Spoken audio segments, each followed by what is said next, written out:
15 жыл бұрын биік ғимараттан құлап, біраз уақыт тіршіліктен қол үзген Нұрсұлтан Балтабаевтың бүгінде екінші өмірі басталғандай. Апталдай азамат арбаға таңылғанына қарамастан 2 жыл бұрын наубайхана ашуға ықыласы ауады. Жоспарын түзіп, істі бастамаққа бекінген соң, мемлекеттен қайтарымсыз грант алып, керек жарағымен пешін түгендейді. Қазір күніне 50-дей нан жауып, мектеп, балабақша асханаларына өткізеді. Электр қуатының күші реттелсе, нан санында көбейтер едім дейді. Менде тоқ әлсіз болып жатыр. Оны былтыр құрылған кезде жаңағы шамал аздау болып тұр, ендігі жыл көбейтіп береміз деген. Алдағы уақытта мүмкіндік болып жатса, бір 150 нан, мүмкін 200 нан соған жеткізу болып тұр.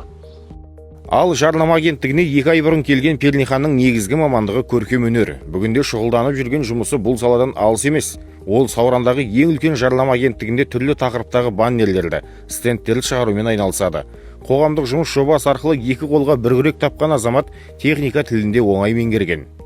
Бұның алдында 1-2 жылдай қосымша жұмыс ретінде істеген бұл жерге. Енді қазір күндізгі бөлімге ауысып, толық жағдайда жұмыс жасап жатырмын. Где-то шамамен 1-2 аптаның көлемінде осы құрылғыларды, техникаларды меңгеріп алды. Жалпы Сауран ауданы бойынша былтыр 79 азамат қайтарымсыз грант жеңімпазы атаныпты. Олар мемлекеттен берілетін 1,7 миллион теңгеге кәсіп бастаған. Биыл кәсіп бастаушы 71 жанға дәл осы көлемдегі қаражатты беру жоспарланып отыр. Енді қазіргі таңда бізде кәсіптің көп бөлігі жаңағыдай әйел азаматтарға кондитерлік өнімге көп өтініш тастайды. Одан кейін сұлулық салонына тастайды. Әшекей бұйымдарын дайындау болды бізде 2025 жылы. Одан кейін ерлерге арналған жаңағыдай СТО дейміз ғой.